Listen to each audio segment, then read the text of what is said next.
Hey y'all, it's Bailey with Reclaim Grays. I'm so happy you clicked on this video. Today, I just have a couple projects for y'all. I feel like they're really good projects, but I did not get a lot done this week. It is getting cold. Very cold weather around here is coming up, or cold for me. I'm like a 90-degree sunny kind of person. So anything in like the 50s and 40s is just too cold for me. Either way, I had to get my building insulated this weekend and it was a lot of work, but I got it done. So I'm really happy about that, but it just kind of took up a lot of my time. But the projects we do have in today's video, I feel like are phenomenal. I love all of them. Y'all let me know what y'all think. And I'm also going to include a Christmas booth tour at the end of this video. So y'all can see it just what my booth is looking like. We have our Christmas open house this coming weekend, the 14th, 15th, and 16th of November. So I'm really excited about that. And I have a lot to prepare for this weekend. So I'm going to be working away, trying to get all my Christmas done, priced in my booth, and fluffed. It's going to look like a Christmas wonderland in there. Either way, I appreciate y'all being here. Let's get started. Our first project today, we are going to be working on these metal tins I thrifted from Salvation Army for $3.99. I actually seen one of my sweet followers at Salvation Army as I was thrifting that day, and she said, I can't wait to see what you do with it. So this project is for you. But as you can see, these already have holes in the center. So I'm pretty sure it was like a tier tray situation. So that's exactly what we're going to be turning it back into. These have like some smaller holes on the outside that we're going to have to worry about in a later step. But to start off with, we're going to be cleaning it up. It had a lot of hot glue on this bigger piece that I'm just scraping off.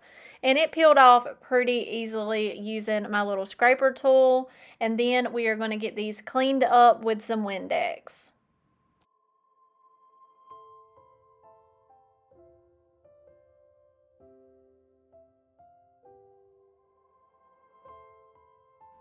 Once our tins were dry from the cleaner, I went outside and I'm going to give these one quick coat of my Rust-Oleum enamel spray paint. This is in the flat black. I love this spray paint because it dries in 15 minutes, so I can turn these over and do the opposite side in a matter of, I can have this whole thing spray painted in like less than an hour and move on to the next step, which is my kind of product.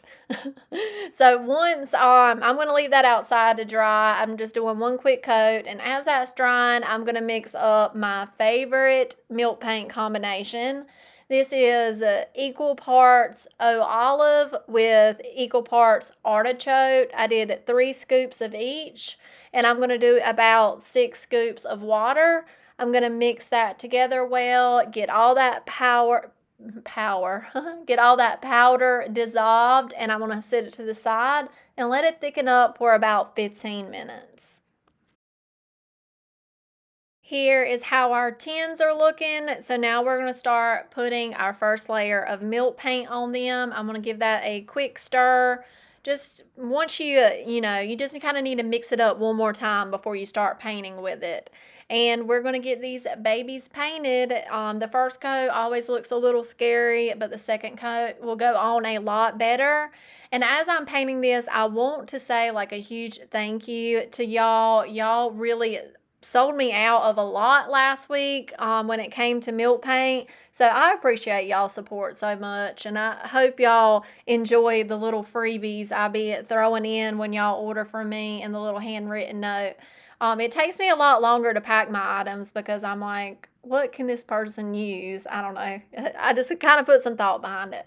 But either way, we're going to get all 3 of those painted, and as I get this first coat on, I'm going to dry it down with my heat gun because we really want these to look old and chippy and aged. And we are getting some good crackle with that first layer, but now we need to come on with our second coat.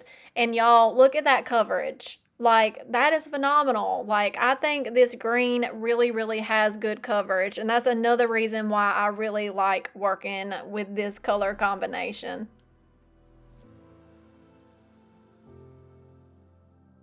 So now our milk paint is fully dry, and it's been a couple of days. Like, that milk paint is really, really set up. And I have cut up some spindle pieces. These come from, I think, like a bed rail, like the two end bigger pieces. Like, one has a hole in there, I'm sure, for like a bed rail thing. I don't know, y'all. But I just cut it up. It was in my stash, and it's been sitting outside for a while. So it has some like spider webs and dirt all over it. So I'm going to give these a good dusting off. And get all that icky stuff off, and then I'm going to give them a good sand to get rid of any stubborn dirt.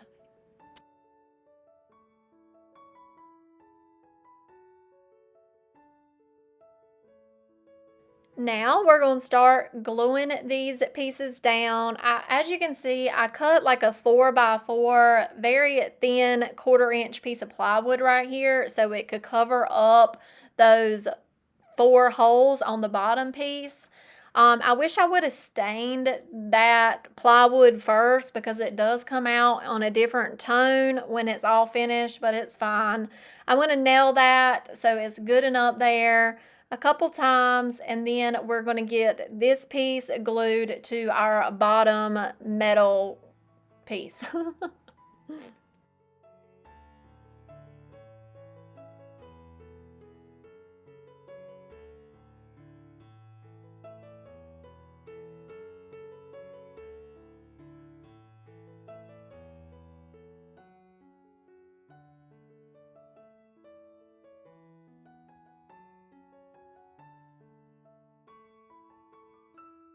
I let that glue sit for about 20 minutes so it could dry a little bit before I flipped it over. And now we're going to secure it a little bit further with a wood screw and a couple of washers to keep the screw from going through that large hole.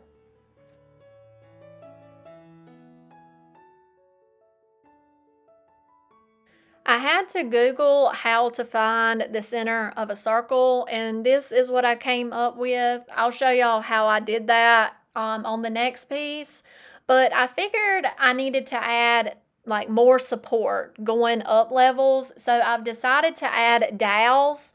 So here I have, it's like a Craig drill bit, but I just grabbed a drill bit the same diameter as my dowel peg that I'm going to be using, and I'm going to drill a hole trying to keep my drill bit straight going down as possible. I'm going to add a little bit of glue to that and shove my dowel in there, and then I'm going to add some more glue before adding, or no, I forgot, I'm going to show y'all how to find the center of a circle next.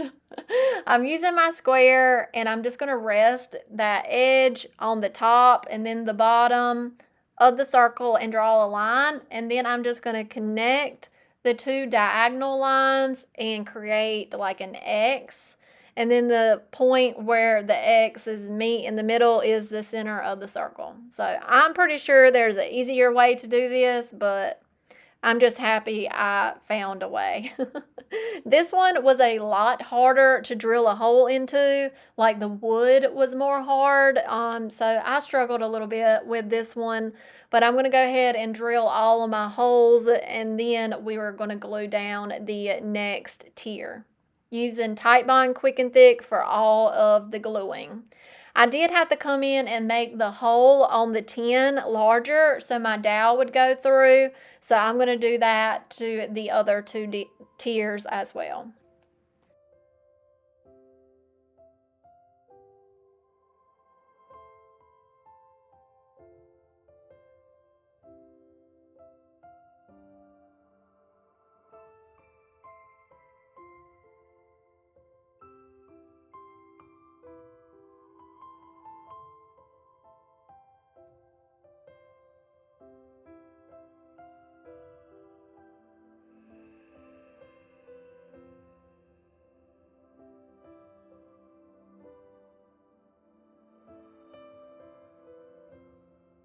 This topper piece, I could not add a dowel to because the bottom, like the middle level piece, had a large gouge in the spindle, so my hole wouldn't drill through the other one. But either way, we're just going to get this one glued on.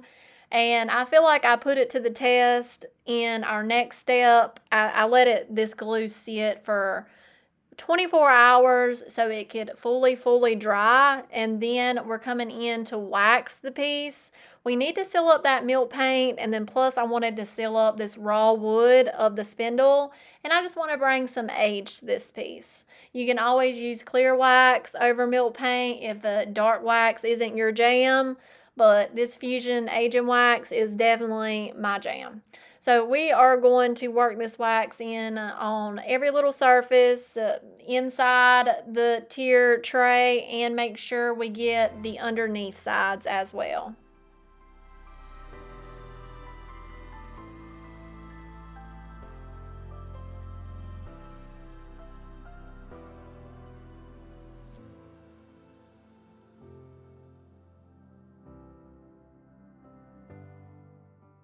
Our last step is just to wipe off any excess wax and really buff that into the piece. And other than that, this project is done.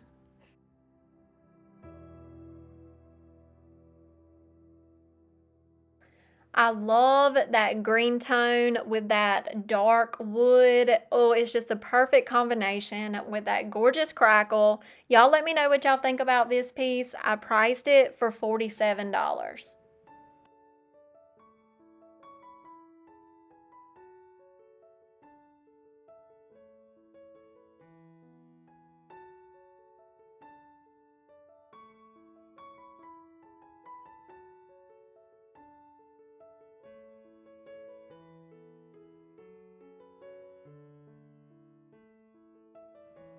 Our next project or set of projects, we're going to be starting off with a new to me mold. This is Classic Elements IOD mold. I have never had one of these for myself. And I have two plastic planters. I picked up on a yard sale $5 for the set. So we're going to add some details to these planters and kind of make them look more old world. So we're starting off by using this beading trimming in the Classic Elements mold. I have dusted the mold with cornstarch, and I'm just pressing my IOD air dry clay into it, scraping all the excess clay off with my thumb. And then I'm just going to flip the mold over, peel the mold back from the casting, and there you go. It popped right out. It really surprised me how easily this casting came out of the mold, because sometimes the more detailed pieces can be a little finicky, but this one was very easy to work with. So I made several of those castings, and now I'm using some super glue. I did not want to wait on wood glue and have to tape and all that kind of situation. So I'm using super glue, and we're going to start putting our beaded trim around this part of the pedestal of the planter. And I'm going to hit it with the accelerating spray so it instantly dries that super glue. I love this super glue and accelerator. It is a handy tool for you to have in your workshop. I'm using a Q-tip to apply the glue because my super glue nozzle had glued up and I couldn't get it to come out of the spout. But this is what we're going for, all the way around that detail. And then we're going to move on to the Victoriana mold. I have been dying to use this design out of this mold, so I figured this was the perfect time to use it. I've dusted it with cornstarch, and I'm doing the same thing with the air dry clay. I learned in a later step that if you don't scrape as much of the excess off the back of this design, it will come out in one piece. So I'll show you that whenever we get to it. But for right now, a lot of them on this first planter came out in 2 pieces, which is fine. We can just glue the pieces back on, and it's like it never happened. But you know, whenever you're working on like a set of projects, your first one is always, I'm figuring this out, seeing what works best. And the next one, you got your groove and you really know how to do things. So it comes out a lot easier and you work smarter, not harder, as my mom would say. She's over here telling me what to do in this frame. She hung out with me the entire time I was working on gluing these castings down. So with this design, I'm going to go every other little detail right there, I'm going to put this casting on.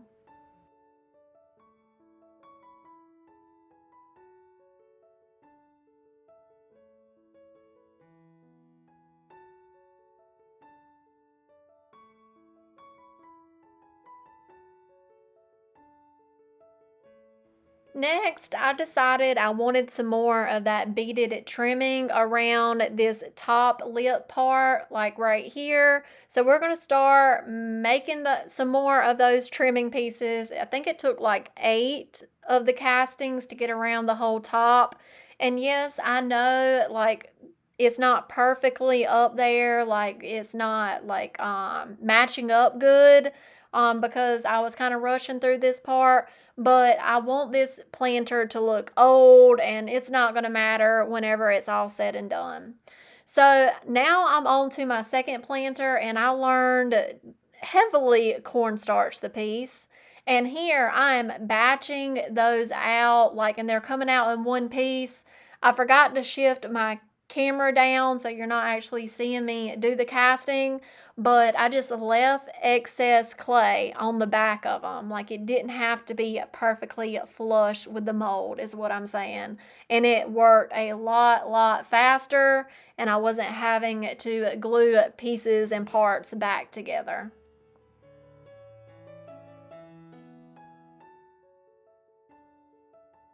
If y'all still haven't picked up this Victoriana mold, I do not know what you are doing. It has been a workhorse for me ever since I've gotten it in my stash. It's one of my favorites.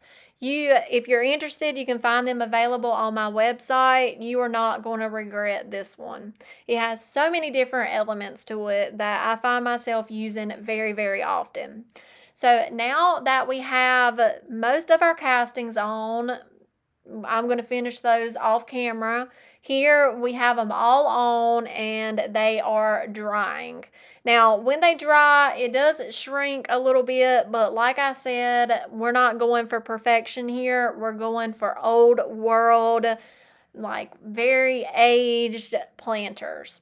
So the alignment isn't perfect, but we are going to carry on either way. Our next step is to prime these pieces. I'm going to take them outside and we're going to use that same flat black enamel spray paint.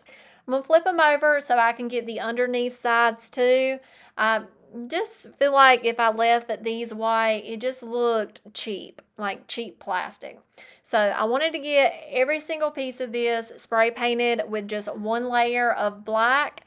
And on the other one that I have in the upright position, I'm going to show you how far I spray painted down into the planter itself.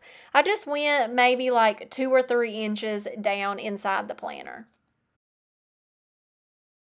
We are going to be adding milk paint to these planters. So I'm going to use the rest of this Flour Sack Sweet Pickins milk paint. I just dumped what I had left in the bag in a cup, and I'm going to slowly start adding water until I get the mixture and thickness I'm looking for.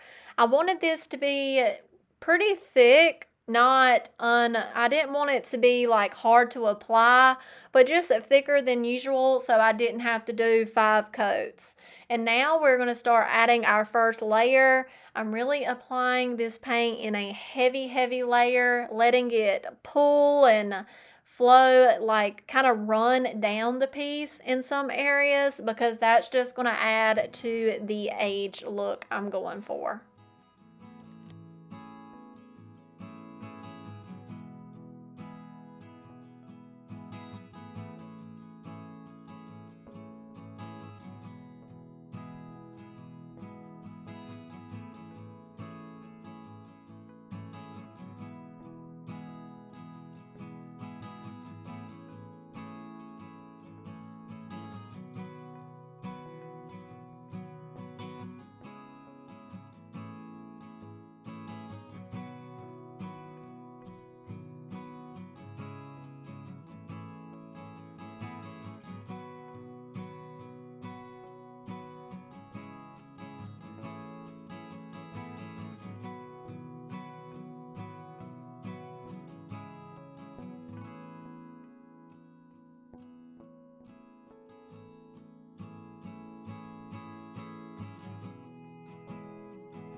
Once I got that first layer of milk paint on, I'm going to use my heat gun and really force some crackle on this piece. You can see it crackling before your eyes, and this piece crackled so beautifully. I know some of y'all, that's not y'all's look, but man, I love it so much. So this one's crackling very well, but we still have to come in and put on a second coat, and that's just going to make it crackle even further. Y'all look at that crackle. We're going to be adding this top coat. This is the Sweet Pickins Matte, and I'm going to do 2 layers of this so everything's really nice and sealed.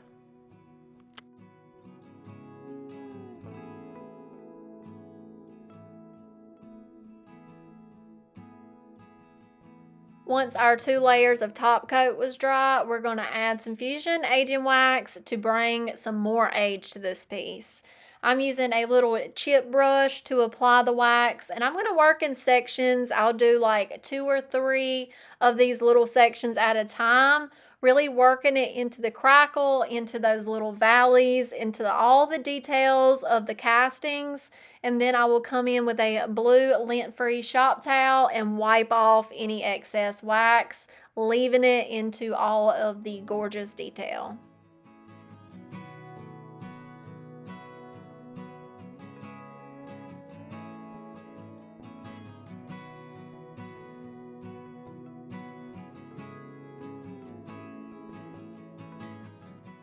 We are going to be adding trees to these planters. I picked these up from Hobby Lobby when they were 50% off. So I got 2 trees for around $20. And I think these are like the 3-foot trees, if I'm not mistaken. So I'm going to get that burlap off and the plastic, and then we're going to start shoving some floral foam into our planters.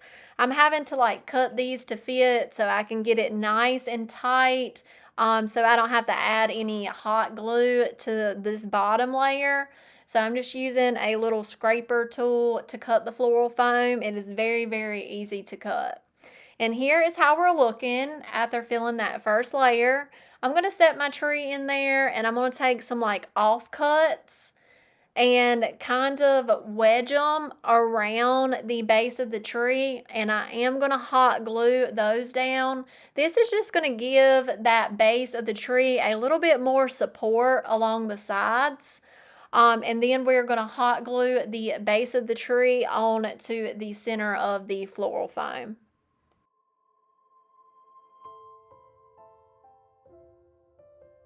Next, I found some wire. These come from doing a chain link fence in my backyard, some wire ties. And I'm going to use these to securely attach the tree base to the floral foam. I just felt like this gave it some more stability as well. So next, we are going to start filling this in. I had this moss in my stash already that I thrifted 3 huge bags of for $2. So I'm going to use it to fill up the majority of the hole. And then I sent my mama to Walmart to pick up some of this color moss because this bright green was really not matching with the tree. So I'm just going to push that down a little further, and then I'm going to take this moss and just add it to the top layer.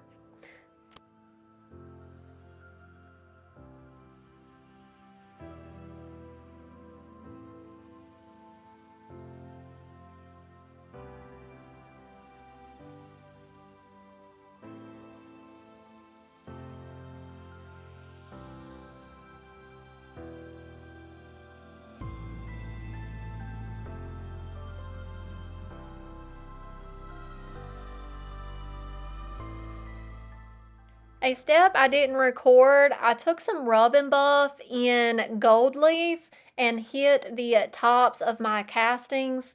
I really think this was the final little detail these planters needed.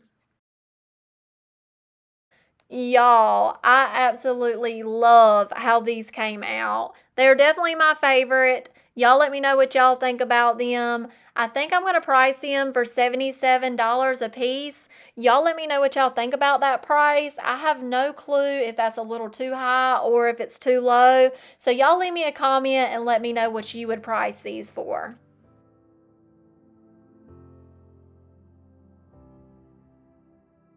I am including a quick booth tour. Several of y'all asked what my booth is looking like for the Christmas holiday. We have a Christmas open house this coming weekend, so I hope it is very, very busy. So y'all wish me a good luck on sales for that.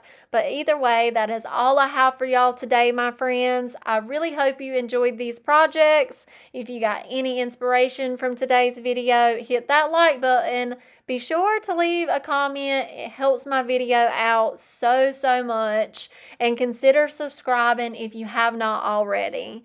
We are getting pretty close. We got a couple more thousand until we reach that 15,000 subscriber mark. So y'all be sure to check and see if you are subscribed. And if you're not, hit that subscribe button and that notification bell so you will be notified every single time I upload a video. I appreciate y'all's support so much, and thank you. I'll talk to y'all in the comments. Bye.